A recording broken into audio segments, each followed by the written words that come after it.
So hello and welcome back everyone to this now the video. आज के video में भाई पार्ट 6 हो जाएगा अपना इंडियन फाइनेंशियल मार्केट। यार ये जो बाहुबली चैप्टर है ना यार, ये आज फाइनली ख़त्म होने वाला है। ठीक है, तो यार मतलब मैं अंदर से इतना खुश हूँ ना कि फाइनली यार इस चैप्टर से छूट के ना कोई दूसरा बनाने का मौका मिलेगा मेरे को। तो आज का जो पहला टॉपिक होगा ना भाई, वो होगा हम लोग ना भाई आज शेयर्स एंड डिबेंचर्स से स्टार्ट करने वाला है। ठीक है, शेयर्स एंड डिबेंचर्स बहुत ही इजी है, एक एक लाइन का टॉपिक होगा, हार्डली 30 या 35 मिनट्स का होगा वीडियो। ठीक है, तो बैठ के हम लोग नक्की कर देंगे, पूरा ख़त्म कर देंगे आज। चलो स्टार्ट करते हैं। Okay, types of shares and debentures. सबसे पहले शेयर्स देख ले, क्या बोलते हो भाई, बोलो। सबसे पहले शेयर्स देख ले, शेयर्स देख लेते हैं। ठीक है, शेयर्स ना भाई दो प्रकार का होता है, एक होता है इक्विटी शेयर, एक होता है प्रेफरेंस शेयर। इक्विटी शेयर कौन होल्ड करता है पता है? नॉर्मली इक्विटी शेयर्स जो है कंपनी का मालिक होल्ड करता है। ठीक है, और प्रेफरेंस शेयर जो है वो बाकी शेयर होल्डर्स होल्ड करते हैं। अब एक बात समझो, डिफरेंस क्या है सर इक्विटी शेयर्स और प्रेफरेंस शेयर्स में? समझना बात, पकड़ लो यार। कभी अगर ऐसा हो गया ना कि यार कंपनी जो है ना वो डूबने वाला है, मतलब कोई मतलब चारा नहीं है कंपनी का, वो मतलब पूरा ख़त्म होने वाला है अभी। ठीक है, वाइंड अप होने वाला है, समझ में आ रहा है? तो यार उसके बाद वाइंड अप होने के टाइम में ना सारे तो इक्विटी शेयर्स प्रेफरेंस शेयर्स सबका तो पैसा लगा हुआ है, उनको तो रीपेमेंट करना है कि नहीं? कंपनी बंद होने वाला है, तो रीपेमेंट कैसे करेंगे? ऑब्वियसली कंपनी लॉस में है, ऑब्वियसली कंपनी लॉस में है, राइट? तो कंपनी के पास ज़्यादा पैसा भी नहीं है। तो पता है यार कंपनी के जो एसेट्स है ना, सारे एसेट्स बेच के सबसे पहले किसको देते हैं हम लोग? प्रेफरेंस शेयर को। भाई आप ले लो भाई, आप प्रेफरेंस शेयर, मतलब पहला प्रेफरेंस जो जाता है वो प्रेफरेंस शेयर होल्डर्स को जाता है कि नहीं बेटा? और इक्विटी शेयर्स जो है, इक्विटी शेयर होल्डर्स जो है ना, वो यार एट द एंड अगर कुछ बचा है तो लेते हैं इक्विटी शेयर होल्डर्स। समझ में आ रहा है? वो एट द एंड अगर कुछ बचा उचा है तो तब ले लेते इक्विटी शेयर होल्डर्स। समझ में आ रहा है? अब एक चीज़ सुनो, फ़ायदा क्या है sir equity share holders? Preference share का फ़ायदा मैंने देख लिया सर, मेरे को इक्विटी शेयर्स का फ़ायदा जानना है। इक्विटी शेयर्स का फ़ायदा क्या है ना कि यार हर टॉपिक पे हर कोई डिस्कशन हो, ये है वो हो, ठीक है, ये वोट कर सकता है इक्विटी शेयर होल्डर्स। लेकिन प्रेफरेंस शेयर होल्डर्स हर कोई टॉपिक पे वोट नहीं कर सकता। प्रेफरेंस शेयर होल्डर्स सिर्फ उसी टॉपिक पे वोट कर सकते हैं वो लोग जिस टॉपिक से उनको लेना देना है। समझ में आ रहा है? उनको कुछ इफेक्ट हो रहा है किसी भी टॉपिक को लेकर, उनको उनसे रिलेटेड कोई टॉपिक हो तब वो लोग वोटिंग कर सकते हैं। समझ में आ रहा है? लेकिन इक्विटी शेयर्स जो है ना भाई, ये मतलब ये बाप, इक्विटी शेयर होल्डर्स बाप एकदम। समझ में आ रहा है? ये एकदम कब? हर मौके पे वो लोग कर सकते हैं अपना वोटिंग। अभी देखो टाइप्स ऑफ इक्विटी शेयर्स देखेंगे। सबसे पहले एक एक लाइन बोलूँगा, ख़त्म हो जाएगा। ठीक है, तो ध्यान से देखना। ऑथराइज्ड शेयर कैपिटल, पहले ही मैंने बताया था। ऑथराइज्ड शेयर कैपिटल मतलब एक किसी भी कंपनी का कितने लिमिट तक वो शेयर इशू कर सकता है, वो होता है अपना authorised share capital. Issued share capital क्या होता है? कितना मैंने शेयर इशू किया। समझ में आ रहा है? पब्लिक को मैंने कितना शेयर्स परोसा थाली में, किस पब्लिक ये लो खा लो शेयर्स। समझ में आ रहा है? ये होता है अपना इशूड शेयर कैपिटल। सब्सक्राइब्ड क्या होता है? पब्लिक ने कितना खाया, पब्लिक ने कितना लिया आपका शेयर्स, पब्लिक ने कितना खरीदा। आपने तो दिया, पकड़ लो 10,000 शेयर्स आपने इशू किया, पब्लिक ने लिया पब्लिक ने 7,000 शेयर्स, तो सब्सक्राइब्ड कितना हुआ? 7,000 शेयर्स। समझ में आ रहा है? हाँ जी बताओ। अभी पेड अप किसको कहते हैं? Paid up capital. हाँ जी, शेयर्स तो है आपका, पकड़ लो आपका 7,000 शेयर्स जो है ना, वो आपका क्या हुआ है? सब्सक्राइब हुआ है। पब्लिक ने बोला कि हाँ जी मेरे को ये ख़रीदना है, ठीक है, इसका जो मेरे को ख़रीदना है, ठीक है। तो पब्लिक ने 7,000 शेयर्स का सब्सक्रिप्शन लिया है आपसे। पूरा पेमेंट थोड़ी ना किया है भाई, आपने पकड़ लो 100 रुपये का शेयर इशू किया है ना, तो इसका जो अलॉटमेंट का आपने जो उसका रेट रखा है, ठीक है, वो है पकड़ लो 10 रुपये। ओके, बाकी आपने बोला कि भाई बाकी जो है ना हमने हमने आपको first call, second call, third call ये सब करते करते हमने 100 रुपये लेना है आपसे, ठीक है। एक बार में पैसा नहीं लेंगे हम लोग। लेकिन असल बात क्या है पता है, ओरिजिनल बात क्या है कि शेयर्स जो है नॉर्मली मार्केट में जो होता है ज़िंदगी में, एक बार में ही सब लोग पैसा ले लेते हैं। 100 रुपये का शेयर है ना, तो एक बार ही आपको पेमेंट करना है, आपको बार बार थोड़ा थोड़ा करके पेमेंट, ऐसा नहीं चलता अभी। लेकिन इंस्टीट्यूट को क्या है, इंस्टीट्यूट को अपना दिमाग खाना है। इंस्टीट्यूट को कहना है कि अगर ऐसा नहीं होता फिर भी आप करके दिखाओ, मेरे को देखना है आपके अंदर टैलेंट कितना है। समझ में आ रहा है? तो इसलिए अकाउंट्स में अपना first call, second call, third call ये सारे चीज़ें आते हैं। समझ में आ रहा है ना? तो 100 रुपये का शेयर है, इसमें से पब्लिक ने पेमेंट कितना किया? 100 रुपये का शेयर है, ठीक है, इसमें से पब्लिक ने पेमेंट कितना किया? ओके, वो होता है अपना, पकड़ लो पब्लिक ने 10 रुपये पेमेंट किया, वो होता है पेड अप कैपिटल, ठीक है, पेड अप कैपिटल। समझ में आ रहा है? अभी हम लोग देखेंगे राइट शेयर्स। राइट शेयर्स किसको कहते हैं, स्वेट इक्विटी शेयर्स किसको कहते हैं? राइट शेयर्स ना नॉर्मली मैं आपको बता दूं, राइट शेयर्स का सेक्शन है आपका, राइट इशू जो हम लोग कहते हैं वो होता है सेक्शन 62। समझ में आ रहा है? राइट इशू जो है ना, या फिर राइट शेयर्स, ये किन बंदों को इशू करते हैं हम लोग?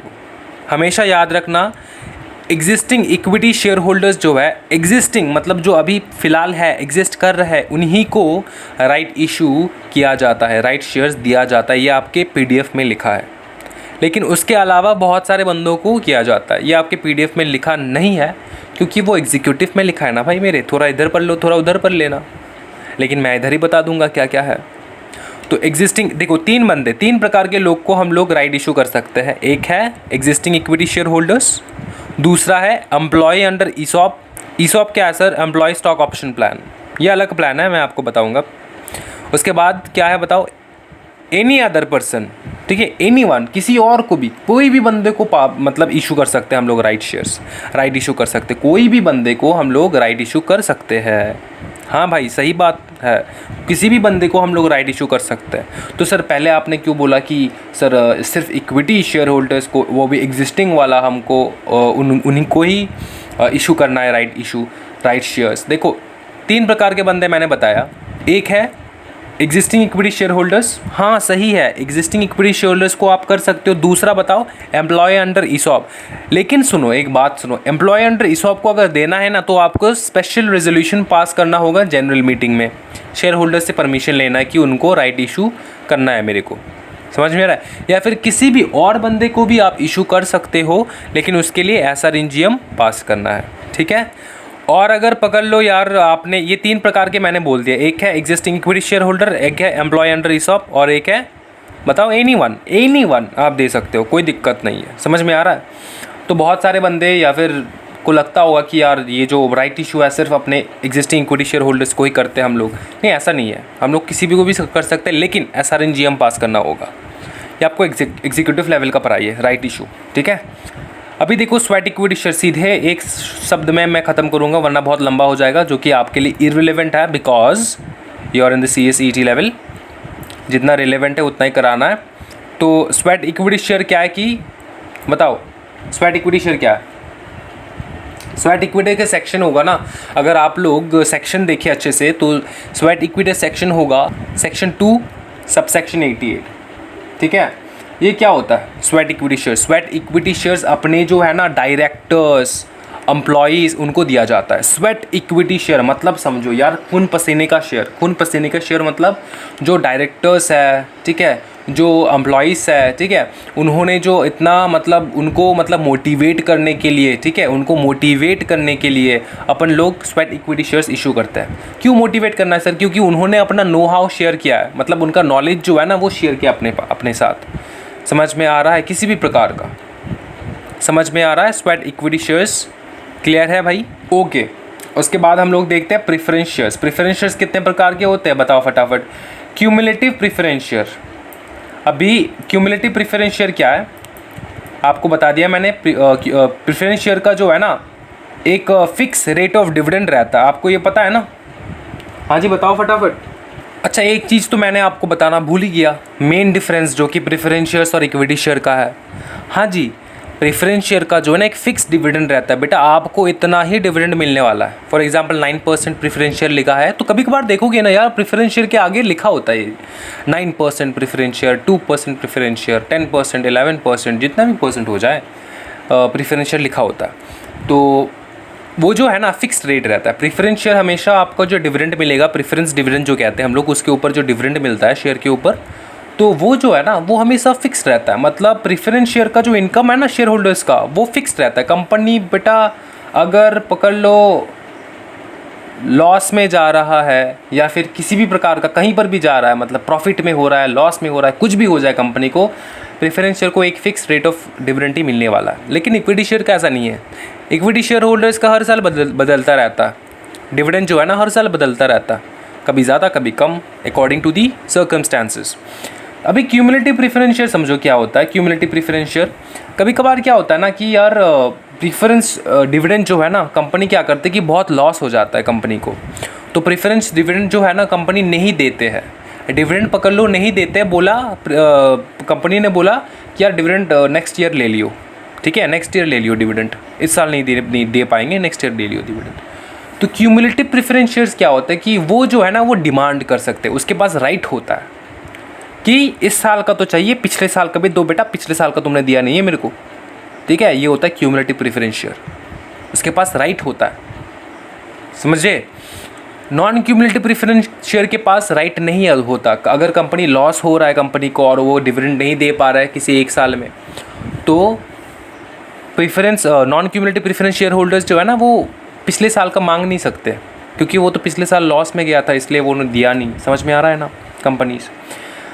अभी रिडीमेबल प्रेफरेंस शेयर क्या होता है, जिस प्रेफरेंस शेयर्स को एक टाइम के बाद after some period of time you can redeem it, समझे, यू कैन रिडीम इट। मतलब कंपनी को ना पकड़ लो आपने प्रेफरेंस शेयर खरीदा, ठीक है, 10 लाख का प्रेफरेंस शेयर खरीदा, तो कंपनी को आफ्टर सम टाइम पीरियड ना ये जो 10 लाख रुपए है ना ये पेमेंट करना पड़ेगा, आपको वापस दे देना पड़ेगा। इसको कहते हैं रिडीम। समझ में आ रहा है।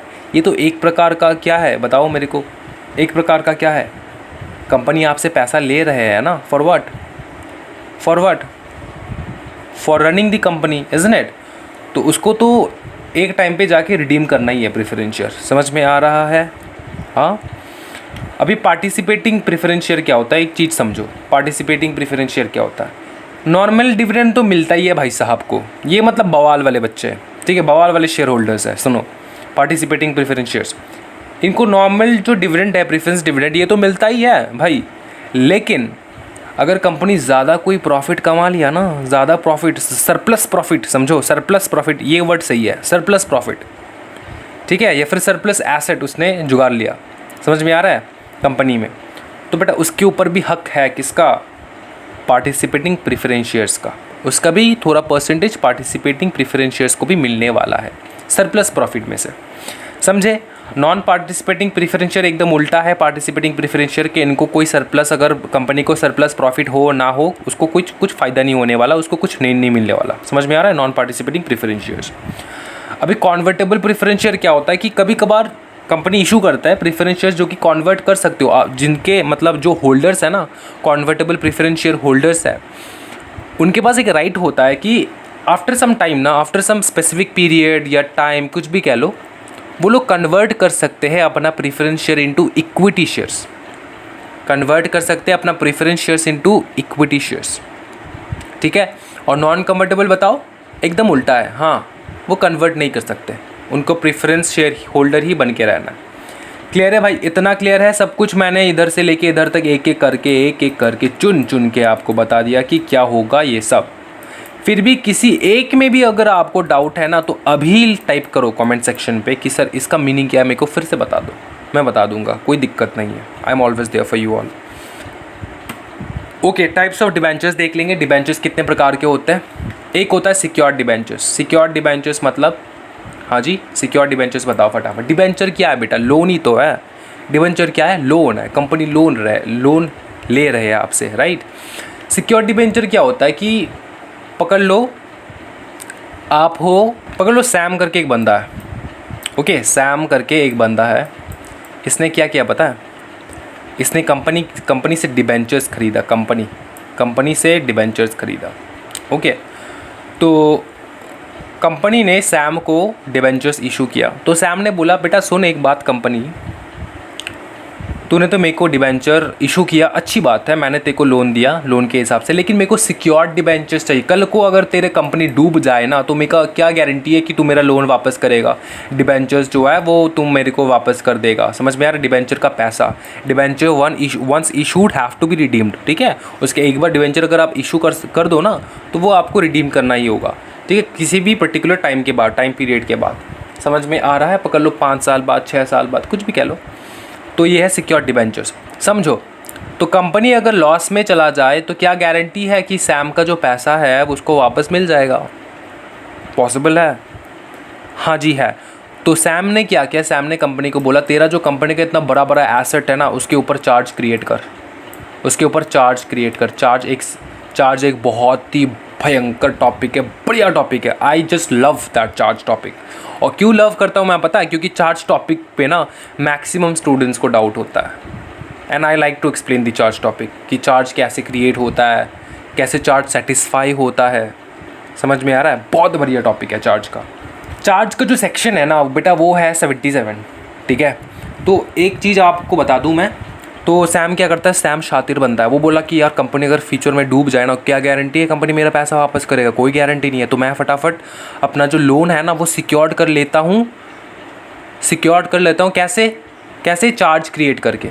जैसे आप बैंक से लोन लेते हो, अगर आपने बैंक से लोन लिया है ना तो आपको कुछ गिरवी रखना पड़ता है ना।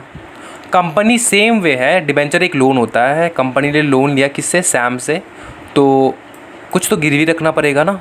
ये होता है सिक्योर्ड डिबेंचर। अगर गिरवी रखा तो उसको कहते हैं हम लोग सिक्योर्ड डिबेंचर। ठीक है, तो गिरवी क्या रखेगा पता है? अपना ही एसेट। अभी एक तो बात है कि यार एक एसेट जो है वो पकड़ लो, सैम से पकड़ लो लिया 2 लाख रुपए। ठीक है, लेकिन कंपनी के जो एसेट्स है बहुत एक्सपेंसिव है। 1 करोड़ का एसेट है, 1 करोड़ का एसेट है। क्या पूरा एसेट सैम को गिरवी रख देगा? नहीं, उसके ऊपर चार्ज क्रिएट करेगा 2 लाख का। ठीक है, सैम का हक है इसके ऊपर, इस एसेट के ऊपर 2 लाख रुपए का हक है। ऐसा होता है, समझ में आ रहा है? ये सिक्योर्ड डिबेंचर। अनसिक्योर्ड जो होता है उस पर कोई भी किसी भी प्रकार का सिक्योरिटी चार्ज क्रिएट नहीं होता है। ठीक है, अनसिक्योर्ड रहता है, कोई भी एसेट गिरवी सिरवी ऐसा कुछ सिचुएशन नहीं होता है, बिंदास देते हैं बंदे लोन, वो होता है अनसिक्योर्ड डिबेंचर। इसका उल्टा, सिक्योर्ड का उल्टा। रिडीमेबल डिबेंचर वो होते हैं जो कि after some period of time you have to pay the entire amount debenture. पकड़ लो सैम ने रिडीमेबल डिबेंचर समझा रहा हूँ मैं। ठीक है, पकड़ लो सैम ने जो है ना कंपनी को दिया है 2 लाख रुपए। मैंने फिर से बता रहा हूँ, 2 लाख रुपए कंपनी ने दिया है। ठीक है, उसको रिडीम करना है। अगर रिडीमेबल डिबेंचर है ना तो उसको रिडीम करना है after a period of, for example 5 year पकड़ लो, ये रैंडम पीरियड हो सकता है, 5 ईयर पकड़ लो। ठीक है, आफ्टर 5 ईयर कंपनी को क्या करना पड़ेगा? जो 2 लाख रुपए है ना ये पूरा पेमेंट करना पड़ेगा टू सैम। 2 लाख रुपए जो है पूरा पेमेंट करना पड़ेगा टू सैम। समझ में आ रहा है? तो ये होता है रिडीमेबल डिबेंचर जो कि रिडीम होता है after some period of time. Irredeemable मतलब पूरा उल्टा, जो कि रिडीम नहीं होता है after some period of time. Irredeemable debentures जो है पूरा उल्टा है रिडीमेबल डिबेंचर्स का, जो कि रिडीम नहीं होता है after any particular period of time. Fully convertible debentures जो होता है ना वो कन्वर्ट हो सकता है। इन डिबेंचर्स को आप लोग कन्वर्ट कर सकते हो इनटू द इक्विटी शेयर्स आप कन्वर्ट कर सकते हो। पूरा का पूरा डिबेंचर आप कन्वर्ट कर सकते हो इनटू इक्विटी शेयर। पकड़ लो क्या है कि सैम ने डिबेंचर लोन दिया कंपनी को जो कि डिबेंचर्स है। ठीक है, तो कंपनी ने सैम को डिबेंचर इशू किया, तो after some period of time ना कंपनी डूब गया। ठीक है, कंपनी डूब गया इन द सेंस कंपनी के पास पैसा ही नहीं है उसका लोन चुका दे सैम का। तो ये फुल्ली कन्वर्टेबल डिबेंचर्स था। ठीक है, तो सैम ने बोला कोई दिक्कत नहीं, मेरे को इक्विटी शेयर्स में कन्वर्ट कर दो, मेरे कंपनी का मालिक बना दो। मेरे को मालिक in the sense equity shareholders are the owners of the company, right. तो मेरे को कन्वर्ट कर दो, पूरा जो डिबेंचर है ना, मेरा अमाउंट है डिबेंचर का, वो पूरा का पूरा कन्वर्ट कर दो into equity shares. Partly convertible debenture समझो, थोड़ा कन्वर्ट हो सकता है, थोड़ा कन्वर्ट इनटू इक्विटी एंड थोड़ा रहेगा as debenture. Non convertible debenture मतलब जो कि कन्वर्ट नहीं हो सकता इनटू इक्विटी शेयर्स। क्लियर है भाई? कोई डाउट है? कैसे होगा सर? नहीं हो सकता डाउट। बियरर डिबेंचर क्या है देखो, यहाँ पर एक है bearer debenture and registered debenture. Bearer debenture क्या होता है ना, देखो जिसके पास समझो यहाँ पे एक वर्ड है इंटरेस्ट कूपन। जिसके पास वो रिसिट होता है ना डिबेंचर का, फॉर एग्जांपल इंटरेस्ट कूपन जो कहते हैं हम लोग उसको, जिसके पास इंटरेस्ट लेने का कूपन रहता है। इंटरेस्ट कौन लेगा? जिसके पास ये इंटरेस्ट कूपन रहेगा, वो इंटरेस्ट लेगा किससे? कंपनी से। उसको कहते हैं हम लोग बियरर डिबेंचर। तो ऐसा कोई पर्टिकुलर इंसान नहीं होता कि इस इंसान का नाम है इसी इंसान को देंगे, ये नाम साम नहीं लिखा होता है। जिसके पास इंटरेस्ट कूपन रहा, पकड़ लो तेरे पास इंटरेस्ट कूपन है तो तेरे को मिलेगा लोन, तेरे को मिलेगा डिबेंचर के ऊपर इंटरेस्ट। पकड़ लो तुम्हारे पास नहीं है, किसी और के हाथ में है, तो उनको मिलेगा इंटरेस्ट। समझ में आ रहा है? हाँ जी बेटा, क्लियर है भाई? अब इधर देखो, रजिस्टर्ड डिबेंचर किसको कहते हैं? रजिस्टर्ड डिबेंचर जो है बियरर डिबेंचर का उल्टा होता है। बियरर डिबेंचर क्या होता है? जिसके पास इंटरेस्ट कूपन है उसको पेमेंट करना है। लेकिन रजिस्टर्ड डिबेंचर क्या है? जिसका नाम रजिस्टर पे लिखा है इसी को इंटरेस्ट देना है, उसी को इंटरेस्ट देना है। डिबेंचर के ऊपर क्या मिलता है बेटा? इंटरेस्ट ही तो मिलता है। लोन के ऊपर क्या मिलता है? इंटरेस्ट मिलता है। तो लोन ही तो है, इसके ऊपर क्या मिलेगा? इंटरेस्ट मिलता है। डिविडेंड सर, डिविडेंड मिलता होगा बेटा। डिविडेंड जो है ना प्रेफरेंस और इक्विटी शेयर्स में मिलता है, शेयर्स में मिलता है। डिबेंचर्स में डिविडेंड नहीं मिलता, डिबेंचर्स में इंटरेस्ट मिलता है। क्लियर है भाई? अपना बेसिक क्लियर हुआ। Registered debenture and bearer dividend में डिफरेंस समझ में आ चुका है। एक बार देख लो इधर पे, are those which are payable to the person who appears in the register of debenture holder. समझे बेटा? बताओ फटाफट। हाँ जी। और अगर पकड़ लो ऐसा है कि आपका नाम है रजिस्टर्ड, आपका जो नाम है ना वो रजिस्टर पे लिखा है कि आपको पेमेंट करना है, लेकिन आप चाहते हो कि कंपनी पेमेंट किसी और को करे, तो तब ना आपको एक डीड साइन करना होता है। ट्रांसफ़र डीड कहते हैं उसको, ठीक है? डीड बनाना पड़ेगा, ट्रांसफ़र डीड, कि मेरा नाम तो लिखा है रजिस्टर पे, कोई दिक्कत नहीं है सर, मैं एक ट्रांसफ़र डीड बना रहा हूँ, उसके हिसाब से सर आप जो है ना पेमेंट जो है ना राम को कर दीजिए। मैं सैम हूँ, मेरा नाम लिखा है ना रजिस्टर पे, कोई दिक्कत नहीं है, मैं एक ट्रांसफ़र डीड आपको सबमिट कर रहा हूँ, एग्जीक्यूट कर रहा हूँ, उसके हिसाब से आप जो है राम को पेमेंट कर दियो, इंटरेस्ट मेरे को नहीं चाहिए। ये होता है आपका रजिस्टर्ड डिबेंचर से बियरर डिबेंचर। बियरर डिबेंचर जिसके पास इंटरेस्ट कूपन वो मालिक। समझ में आ रहा है? हाँ हाँ जी, बताओ बताओ, क्लियर है? इधर आ जाओ। अभी इधर से जो ना फास्ट एंड फ्यूरियस के जैसे चल रहा है, ठीक है? एकदम फास्ट एंड फ्यूरियस, कुछ नहीं है, बेकार का चीज़ देकर रखा है इधर पे सब कुछ। हम लोग पढ़ चुके हैं यार, स्मॉल एंड मीडियम एंटरप्राइजेस पढ़ चुके हैं यार, लेकिन फिर भी पढ़ाना है उनको, फिर से पढ़ाना। ओके, यहाँ पे जो है ना कुछ क्या कहते हो हम लोग, कुछ स्कीम्स के बारे में डिस्कस किया है इधर पे। ओके, लगभग ये एक है financial assistance to scenario for small and medium enterprises in India के लिए जो स्कीम्स निकला हुआ है ना, उसमें से 4 से 5 स्कीम जो है यहाँ पे एक्सप्लेन किया गया है, ठीक है? जस्ट 4 से 5 स्कीम फॉर एन एग्जाम्पल दिया हुआ है यहाँ पे, ठीक है? ये एक है, और एक है अपना फिनेंशियल असिस्टेंस फॉर स्टार्टअप के लिए जो स्कीम निकला है ना, यहाँ पे भी लगभग 4 स्कीम जो है वो यहाँ पे डिस्कस किया गया। ये एग्जॉस्टेड नहीं है, ये इंक्लूसिव है, मैं फिर से बता रहा हूँ, इंक्लूसिव लिस्ट है। मतलब ये 4 ही स्कीम जो है लॉन्च किया है गवर्नमेंट ने, ऐसा नहीं है। बहुत सारे स्कीम्स हैं, वहाँ में से 4 जो स्कीमें निकाल के यहाँ पर आपके सामने पेश किया और लोगों ने, ठीक है? तो सर क्या बहुत इंपॉर्टेंट है? यहाँ पे क्या लिखा है? मीडियम, तो ये मीडियम इंपॉर्टेंट है। इधर आ जाओ, पहला देख लेते हैं स्कीम, फटाफट देख लेंगे। Scheme of fund for regeneration of traditional industries. अगर एस को साइलेंट रखो ना तो ये फुर्ती हो जाता है, फुर्ती, समझे? फुर्ती हो जाता है, FURTI, Furti, right? You can not call it Frooti, it is not Frooti, it's Furti अगर एस को साइलेंट रखा तो। लेकिन अगर आपको चाहते हो तो आप SFURTI भी कह सकते हो, ठीक है? Scheme of fund for regeneration of traditional industries. Traditional industries को रीजनरेट कैसे करें उसके लिए स्कीम निकला गया, ठीक है? स्कीम क्या है? स्कीम का नाम है scheme of fund for regeneration of traditional industries, ठीक है? अभी देखो नेचर ऑफ असिस्टेंस क्या होता है इसमें। The financial assistance provide for any specific project shall be subject to maximum 8 crore to support soft, hard and thematic intervention. हाँ जी, तो यहाँ पर क्या बताया? Soft interventions, hard interventions and thematic interventions. बहुत सारे बच्चे सोच रहे होंगे सर ज़िंदगी में पहली बार सुन रहे हैं सर ये सब चीज़, ज़िंदगी में पहली बार लग रहा है ना? हाँ जी, तो सुनो इसका मीनिंग क्या है समझ लो। सॉफ्ट इंटरवेंशंस का मतलब क्या होता है कि टॉपिक्स होता है, ठीक है? सॉफ्ट में अलग टॉपिक्स है, हार्ड में अलग टॉपिक्स है, थीमेटिक टॉपिक्स अलग ही है, ठीक है? जिसके अंडर में आपको क्या करना है, आपको हेल्प मिलने वाला है। तो सॉफ्ट इंटरवेंशन, जैसे कि मैं थोड़े अगर एग्जांपल दे दूं आपको, सॉफ्ट इंटरवेंशन किसको कहते हैं? फॉर एग्जांपल जनरल अवेयरनेस फैलाते हो आप, समझ में आ रहा है? काउंसलिंग देते हो, मोटिवेशन का चक्कर है आपका, समझ में आ रहा है?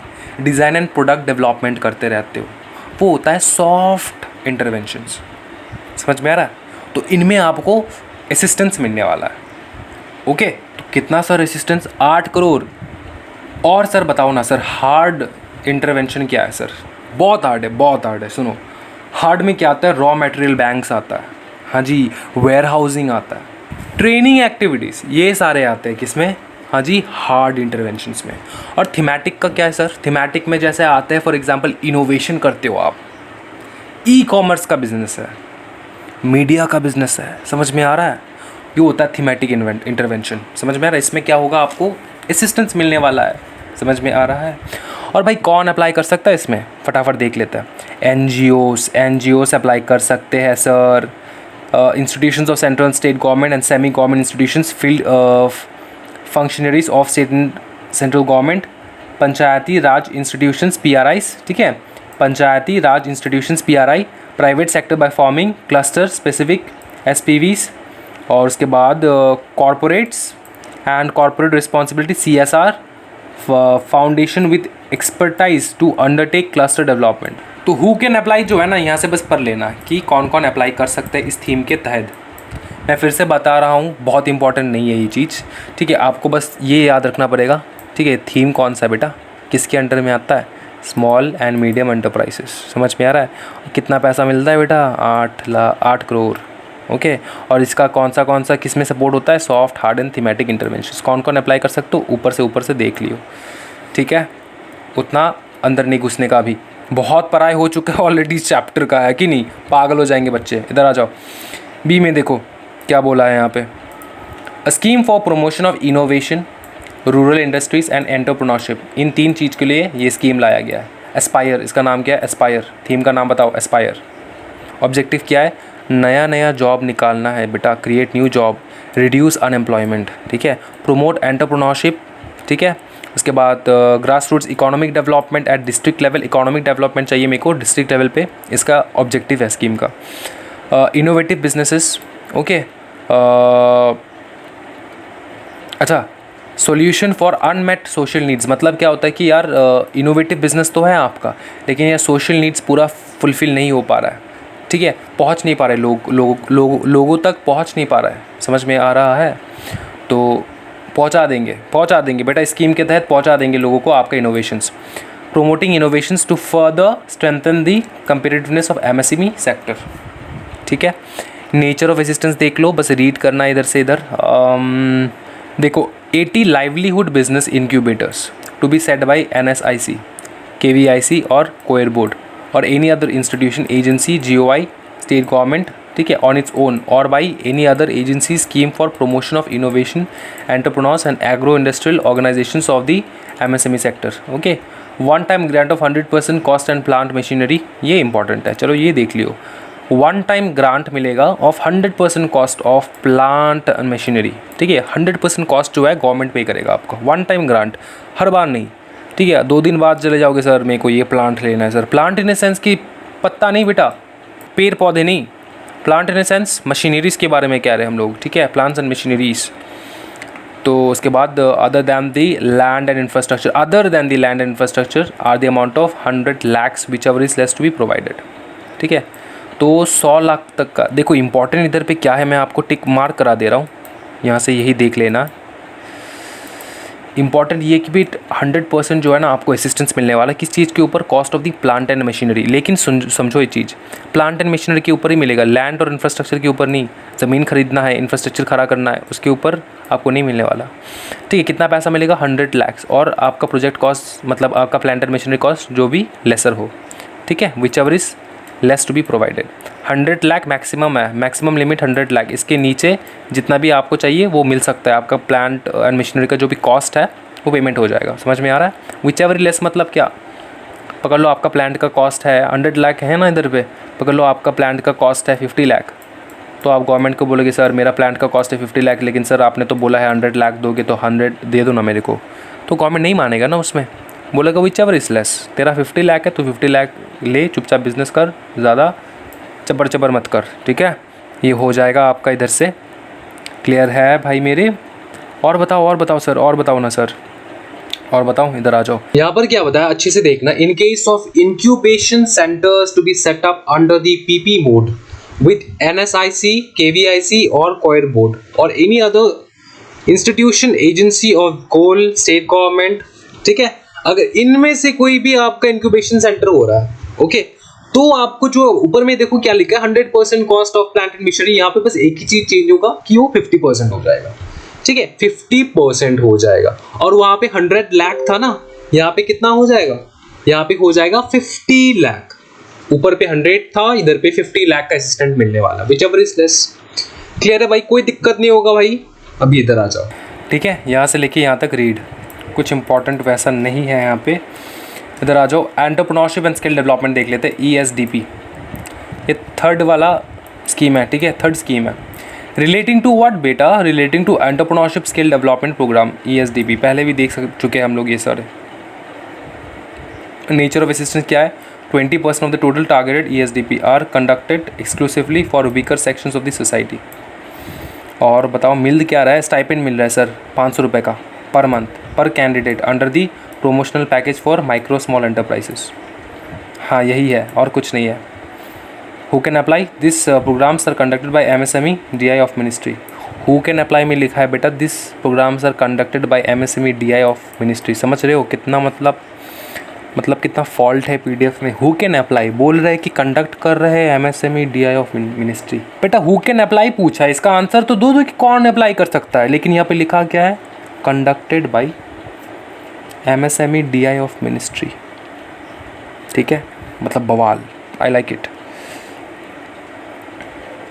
नॉर्मली जो कि MSME सेक्टर्स है ना, वो businesses micro small and medium enterprises है, वो अप्लाई कर सकते हैं। समझ में आ रहा है। अब इधर आ जाओ फटाफट, scheme of national small industries corporation NSIC, एक बार देख लो फटाफट। क्या देखे सर, यहाँ पे कुछ तो है ही नहीं, ये बस रीड करना है, ठीक है, ये रीड कर लियो। अच्छा मेन टॉपिक में बता दूँ फटाफट कि यहाँ से याद क्या करना है ना, मैं बता दूँ आपको एक चीज़, ये पॉइंट्स याद कर लियो। ABCD 4 पॉइंट्स ख़त्म हो चुका है इधर पे, ठीक है। B वाला, A वाला याद कर लियो। किसके अंडर आता है बताओ, हाँ जी, finance assistance scenario for small and medium enterprises in India. Clear है, ये याद रखना अच्छे से, ओके, क्योंकि ये रिपीटेड है भाई, हम लोग ये सब पढ़ चुके हैं पहले भी, स्मॉल एंड मीडियम एंटरप्राइजेस के लिए क्या है नहीं है। तो एक टॉपिक जो हम लोगों ने पहले से ही बहुत बढ़िया तरीके से पढ़ चुके हैं ना, उससे मिलता जुलता कुछ छोटा मोटा टॉपिक जो है वो एंड में घुसेड़ दिया उन लोगों ने, ठीक है। तो उस प्रकार से स्मार्ट स्टडी करना है। Financial assistant to startup, startup को फिनेंशियल असिस्टेंट मिलता है। देखो इधर पे क्या बोल रहे हैं वो लोग। अच्छा 3 स्कीम है, 4 नहीं सॉरी 3 स्कीम है, ठीक है। एक है the venture capital assistance scheme, एक है support of international patent protection scheme, एक है स्टैंड अप इंडिया स्कीम, ठीक है। ये 3 स्कीम है। तो ये सब तो यार डिस्कस कर ही चुके हैं हम लोग, फिर भी एक बार सर देख लेंगे, कोई दिक्कत नहीं सर, आपके पास बहुत टाइम है सर। हाँ जी बहुत टाइम है, आ जाओ। The venture capital assistance scheme, इसमें क्या बता रहा है, this scheme is run by ministry of agriculture and farmers welfare. Venture capital assistance is financial support in the form of an interest-free loan provided by SFAC to qualifying projects to meet shortfall in the capital requirement for the implementation of the project। अच्छा ठीक है, उसके बाद बताओ। The benefit of the venture capital assistance scheme are, benefit देख लो, इधर से इधर पढ़ लेना। Help in assisting एग्रीप्रेन्योर्स। एग्रीप्रेन्योर्स कौन है सर, एग्रीप्रेन्योर्स कौन है सर, जो एग्रीकल्चर करते हैं उनको, ठीक है, उनके लिए है ये स्टार्टअप एग्रीकल्चर, ठीक है। Okay, investing in setting up a agri business project, जो एग्री बिजनेस प्रोजेक्ट सेटअप करने का सोच रहे हैं। Preparation of bankable detailed project reports through project development facility. Okay, eligibility criteria क्या क्या है, आपको फार्मर होना पड़ेगा, प्रोड्यूसर ग्रुप होना पड़ेगा, पार्टनरशिप प्रोपर्टी फार्म होना पड़ेगा, सेल्फ हेल्प ग्रुप होना पड़ेगा, companies agripreneurs units in agri export zone, ठीक है, एग्रीकल्चर ग्रेजुएट इंडिविजुअली और in group setting up the agri business. तो ये याद रख लियो, क्वेश्चन आएगा तो इससे आ सकता है डेफिनेटली, ठीक है।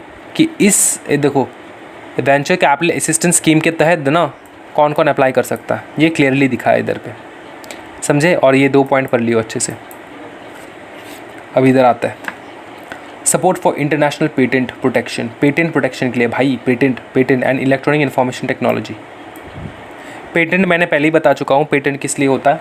आपने कुछ इन्वेंशन किया है बेटा, तो उसके ऊपर जो है ना पेटेंट राइट लगना है ना, सो दैट बाकी दूसरे जो बंदे हैं ना वो कॉपी ना कर ले आपका इन्वेंशन। समझ में आ रहा है? अभी यहाँ पे अगर देखें हम लोग, तो हम लोग यहाँ पर देख सकते हैं कि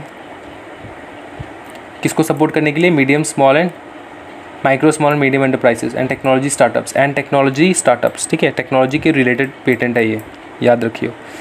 ओके, अभी देखो एलिजिबिलिटी क्राइटेरिया देखो, the applicant should be registered under MSME development act 2006। Okay, ठीक है। उसके बाद बताओ sir, the applicant should be A registered company under the companies act. Okay sir, उसके बाद बताओ, the applicant should be registered under STP unit and should fulfill the investment limit in plant and machinery or equipment as defined in MSME Development Act. Okay sir, next बताओ, the applicant should be technological incubation enterprises or a startup located in the incubation center. उसके बाद important, हाँ जी ये पढ़ लियो, इतना पढ़ लियो, इतना read कर लियो। ओके, उसके बाद देख ले हम लोग, स्टैंड अप इंडिया तो पढ़ चुके हैं हम लोग, लेकिन फिर भी इधर पे लिखा है कुछ, देख लेते हैं। किसके लिए? SC ST and women enterprise. अरे भाई हमको समझाओगे किसके लिए है? हम लोगों ने पहले पढ़ चुके हैं ये सब, बार बार मत बतिया करो। समझ में आ रहा है? लेकिन फिर भी PDF में लिखा है तो अपने को पढ़ना है। अदर आ जाओ। This scheme is manage by small industries development bank of India, SIDBI। हाँ जी पता है सर, पता है सर। उसके बाद सर उसमें क्या लिखा है? 10 लाख से 1 करोड़ तक। हाँ जी, लोन 10 लाख से 1 crore to at least 1 schedule caste, ठीक है, शेड्यूल ट्राइब और 1 वुमेन पर बैंक ब्रांच। ये पढ़ चुके हैं सर। SC होना पड़ेगा, ST होना चाहिए सर, पढ़ चुके हैं सर, ख़त्म हो चुका है सर। यार ख़त्म करो यार सर, पढ़ चुके हैं ये सब। 18+ होना होगा, SC ST वुमेन एंटरप्रेन्योर्स। हाँ जी, ग्रीन फील्ड प्रोजेक्ट होना पड़ेगा सर। क्या करो सर, शर्मिंदा करो सर आप तो। अगर नॉन इंडिविजुअल है तो 51% शेयर होल्डिंग होना पड़ेगा सर। पता है यार सर, क्या यार, बॉर्वर जो है ना वो डिफ़ॉल्ट नहीं होना चाहिए सर। बस कीजिए सर बस कीजिए, हो गया सर। ठीक है चलो, ओके डन। तो thank you so much everyone. अगर वीडियो पसंद आया तो ज़रूर लाइक एंड सब्सक्राइब कीजिए, और अगर वीडियो पसंद आया तो कमेंट सेक्शन में कमेंट करना, ठीक है। कोई भी डाउट है सबसे पहले वो तो कमेंट करियो, अगर अच्छा लगा वीडियो तो भी कमेंट करियो। Thank you so much everyone, happy learning guys, bye bye.